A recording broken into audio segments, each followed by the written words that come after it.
तो hello my dear students and friends. तो आज की इस वीडियो से हम शुरू करने जा रहे हैं क्लास 10th की फिजिक्स, जिसमें पहला चैप्टर है हमारे पास इलेक्ट्रिसिटी।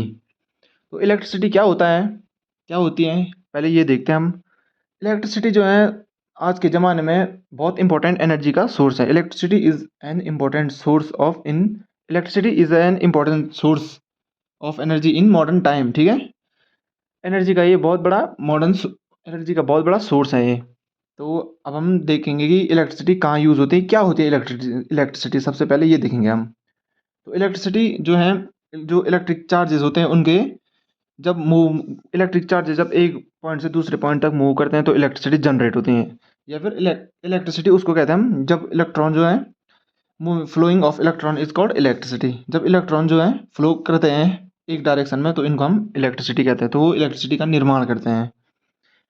तो देख, अब आपने अपने घरों में देखा होगा, ट्रांसपोर्ट में देखा होगा और इंडस्ट्रीज़ में देखा होगा, बहुत सारी जगह देखा होगा आपने कि जैसे घरों में देखा होगा हम लाइट ऑन करते हैं, फ़ैन चलाते हैं, वॉशिंग मशीन चलाते हैं, हीटर चलाते हैं, तो ये एक सारे इलेक्ट्रिसिटी के कारण होता है।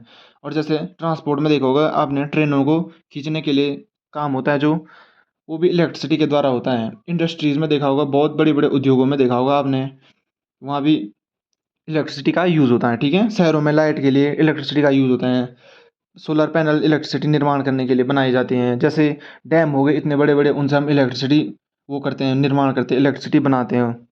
तो ये इलेक्ट्रिसिटी जो है आज के ज़माने में बहुत इंपॉर्टेंट सोर्स ऑफ एनर्जी है।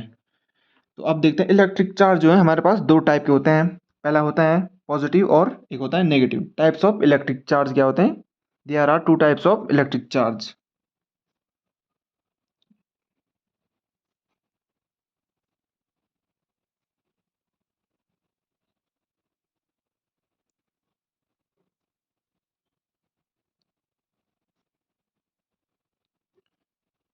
There are two type of electric charges, एक है पॉजिटिव और एक है नेगेटिव। ठीक है, हाँ,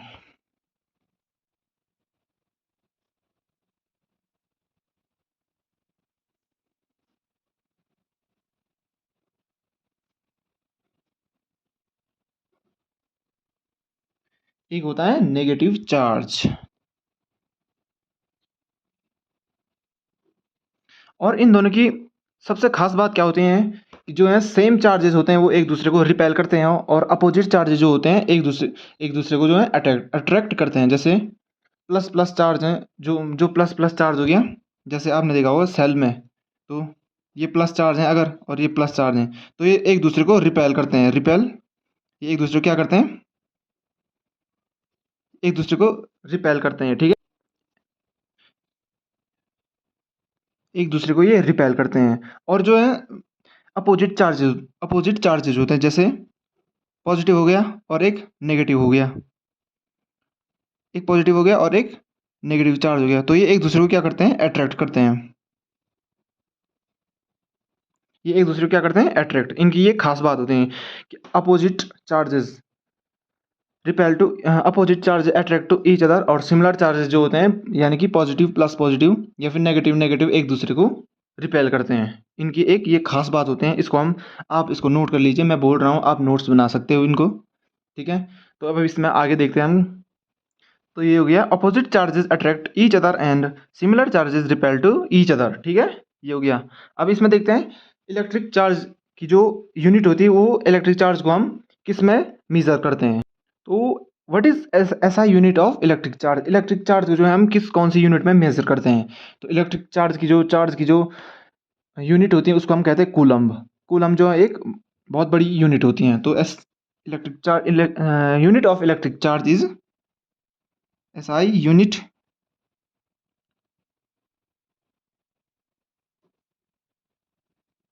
यूनिट ऑफ इलेक्ट्रिक चार्ज इसको क्या होते हैं, कूलम।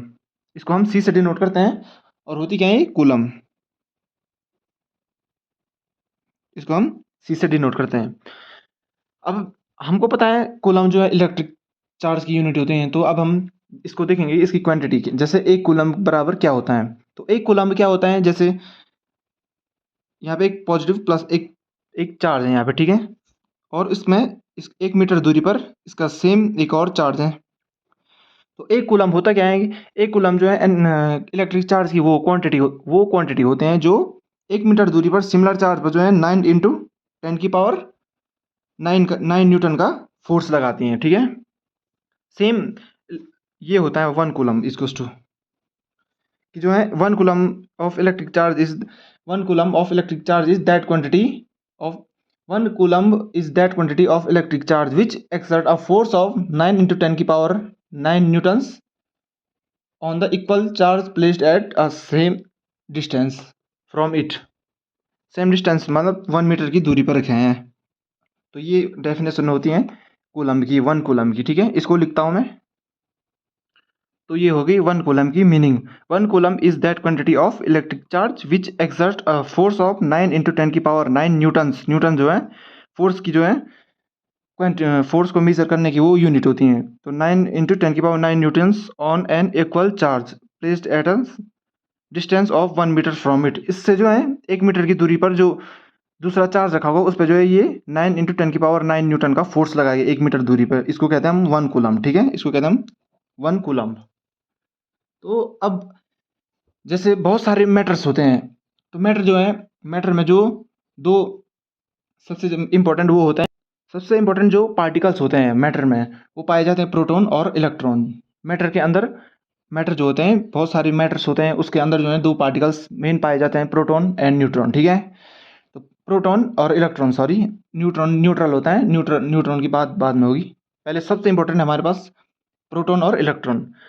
और जो प्रोटॉन होते हैं वो जो है पॉजिटिव चार्जेज होते हैं और जो इलेक्ट्रॉन होते हैं वो नेगेटिव चार्जेज होते हैं, और दोनों पे सेम चार्ज होता है पर अपोजिट चार्ज होता है, ठीक है। तो इसको देखते हैं हम। तो matter contain 2 types of particles, पहला है प्रोटॉन और दूसरा है इलेक्ट्रॉन। तो चार्ज ऑफ प्रोटॉन पे चार्ज क्या होता है, प्रोटॉन पे चार्ज होता है 1.6 × 10⁻19 -19 कूलम। कूलम जो है चार्ज की यूनिट होती है। और इलेक्ट्रॉन पे चार्ज क्या होता है, ये भी होता है 1.6 × 10⁻19 कूलम, पर ये जो है नेगेटिव में होता है, ठीक है। प्रोटॉन पे पॉजिटिव होता है, इलेक्ट्रॉन पे नेगेटिव होता है, सेम चार्जेस, ठीक है। ओके, अब इतना आ गया। अब ये बात हो गई। अब जो है इसमें एक सबसे इंपॉर्टेंट देखते हैं हम कि अब आपके दिमाग में एक जैसे वही क्वेश्चन खटका होगा कि जैसे मेरे दिमाग में भी खटक रहा है, एक 1 कूलम चार्ज में जो है कितने नंबर ऑफ इलेक्ट्रॉन होता है उसको कैलकुलेट करना है। तो 1 कूलम चार्ज है उसमें कितने नंबर ऑफ इलेक्ट्रॉन होंगे, जैसे कि हमने अभी निकाले हैं प्रोटॉन पे चार्ज 1.6 होता है, कूलम होता है। तो 1 कूलम में कितने इलेक्ट्रॉन्स होंगे, ठीक है। इसको हम कैलकुलेट करना सीखते हैं। तो देखते हैं इसको। तो calculate the number of constituting 1 coulomb of calculate the number of electron constituting 1 coulomb of charge, ठीक है। तो इसको कैलकुलेट करते हैं हम। तो हमको पता है इलेक्ट्रॉन पे चार्ज होता है 1.6 × 10⁻19 कूलम। और यदि हमारे पास एक इलेक्ट्रॉन है, ये हमारे पास चार्ज है, ठीक है। ये पहले हमको देखते हैं, ये एक इलेक्ट्रॉन पे चार्ज होता है और हम अब इसको सॉल्व करना सीखते हैं। तो यदि हमारे पास 1.6 × 10⁻19 कूलम चार्ज हैं, ठीक है, ये चार्ज हैं, और इलेक्ट्रॉन कितना है हमारे पास, इलेक्ट्रॉन इक्वल्स टू 1 है। तो नंबर ऑफ इलेक्ट्रॉन 1 है, ठीक है। नंबर ऑफ इलेक्ट्रॉन चार्जेस इतना है तो नंबर ऑफ इलेक्ट्रॉन 1 है। अगर यदि हमारे पास चार्ज जो है 1.6 × 10⁻19 कूलम है और इलेक्ट्रॉन 1 है, तो ये है। और अब यदि अगर हमारे पास एक चार्ज जो है चार्ज 1 कूलम होगा तो नंबर ऑफ इलेक्ट्रॉन कितने होंगे, तो इसको देखते हैं। तो इफ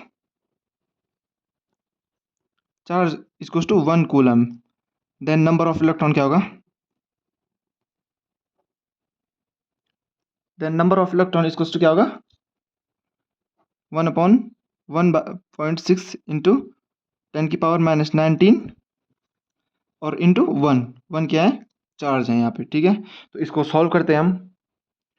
तो ये -19 नीचे में नेगेटिव में है तो ऊपर आ जाएगा 10⁻19 हो जाएगा, ठीक है। तो इसको इस प्रकार से करेंगे हम, देखो 10⁻19 डिवाइडेड बाई 1.6 इस प्रकार से हो जाएगा ये। अब इसको और सॉल्व करेंगे तो 10⁻18 डिवाइडेड बाई 10⁻10 नीचे रखेंगे इंटू 10⁻18 डिवाइडेड बाई 1.6। तो इसको पूरे वैल्यू को सॉल्व करके ये हमारे पास आएगा 6.25 इंटू 10⁻18।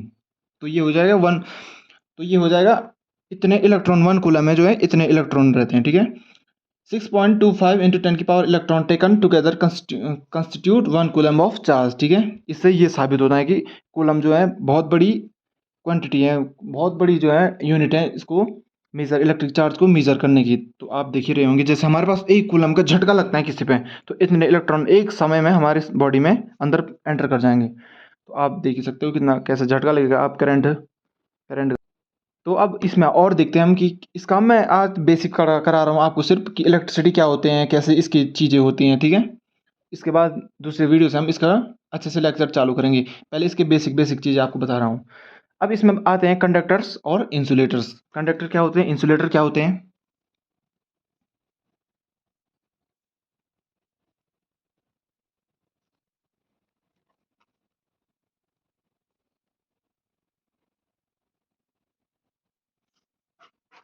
कंडक्टर्स और इंसुलेटर, तो आपने बहुत सारे ऐसे सब्सटेंसेस देखे होंगे जिनसे जो है इलेक्ट्रिसिटी आसानी से पास हो जाती है, जैसे कुछ तार हो गए, कुछ मेटल्स हो गए, और कुछ ऐसे सब्सटेंसेस देखे होंगे जिनसे इलेक्ट्रिसिटी बहुत कम, बहुत बहुत क्या कि होती ही नहीं है पास, ठीक है। तो ये भी कुछ सब्सटेंसेस हैं।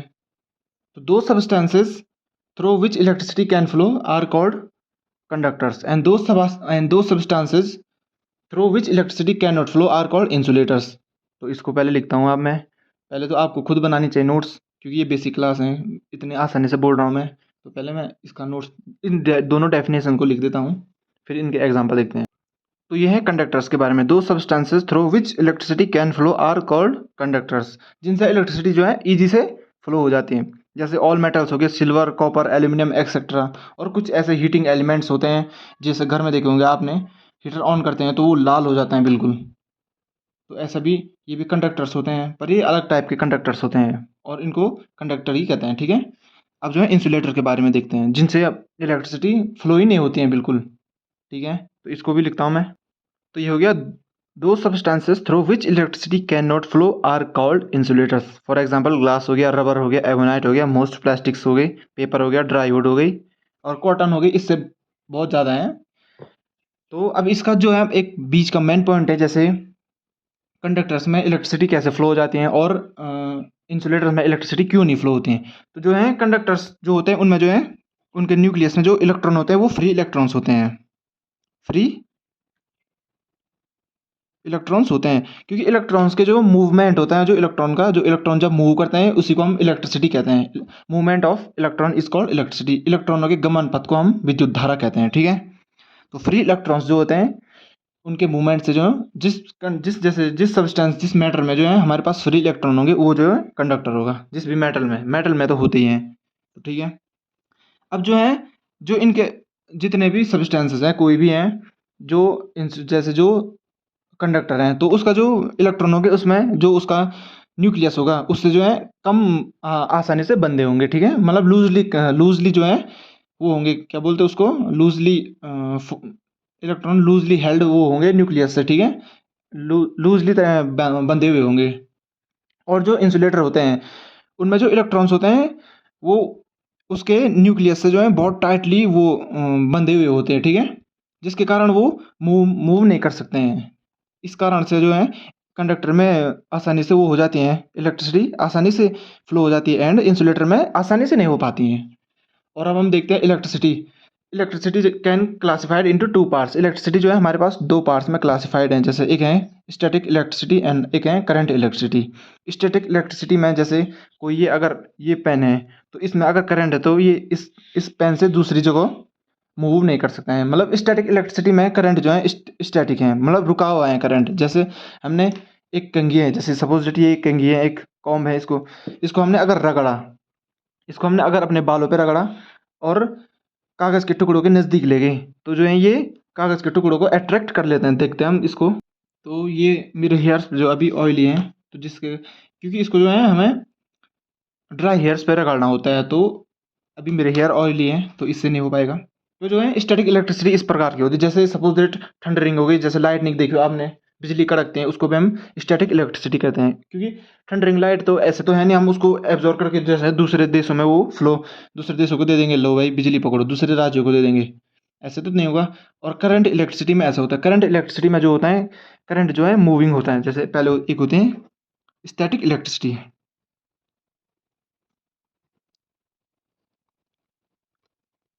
इलेक्ट्रिसिटी, और दूसरी होते हैं करंट इलेक्ट्रिसिटी।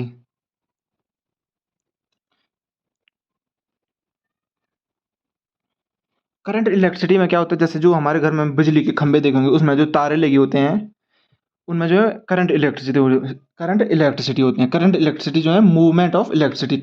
जब हम इलेक्ट्रिक चार्ज मूव करते हैं तो उसको हम करंट इलेक्ट्रिसिटी कहते हैं। तो उन तारों में जो है करंट दिन भर सारे टाइम भर जो है चलता रहता है, क्योंकि अगर हमने उनको दो तारों को एक साथ पकड़ लिया तो हमको झटका लग जाएगा। तो इतना भयंकर होता है वो। इसको हम कहते हैं करंट इलेक्ट्रिसिटी, जिसमें चार्ज मूव करता है। और स्टैटिक इलेक्ट्रिसिटी में चार्ज मूव नहीं करता है, स्टैटिक रहते हैं। तो इस चैप्टर में जो हम करंट इलेक्ट्रिसिटी पढ़ेंगे, इस चैप्टर में जो भी पढ़ेंगे हम वो करंट इलेक्ट्रिसिटी के बारे में पढ़ेंगे। स्टैटिक इलेक्ट्रिसिटी हमारे पास आगे की क्लासों में, जैसे 12th में हमारे पास इलेक्ट्रोस्टैटिक नाम का एक चैप्टर है, उसमें हमारे पास स्टैटिक इलेक्ट्रिसिटी के बारे में, ठीक है। तो करंट इलेक्ट्रिसिटी के बारे में, मूवमेंट ऑफ चार्जेस के बारे में पढ़ेंगे हम। तो अब आज के लिए इतना ही, और आगे के, अब ये खाली आपको मैंने बेसिक टॉपिक बताए हैं। अब आगे से हम ढंग से टॉपिक को एक छोर से पूरा करेंगे। जैसे इसके बाद इलेक्ट्रिक पोटेंशियल, पोटेंशियल डिफरेंस है, हमारे पास बहुत सारे टॉपिक्स हैं, ओम्स लॉ है, रेजिस्टेंस है, इनको जो है देखेंगे अब हम। ये तो आज के लिए मैंने आपको ऐसे बताया हुआ है, आपको इतनी जानकारी होनी चाहिए, अब आपको आगे बढ़ पाएंगे इसके, ठीक है। तो मिलते हैं अगली वीडियो में, आज के लिए इतना ही।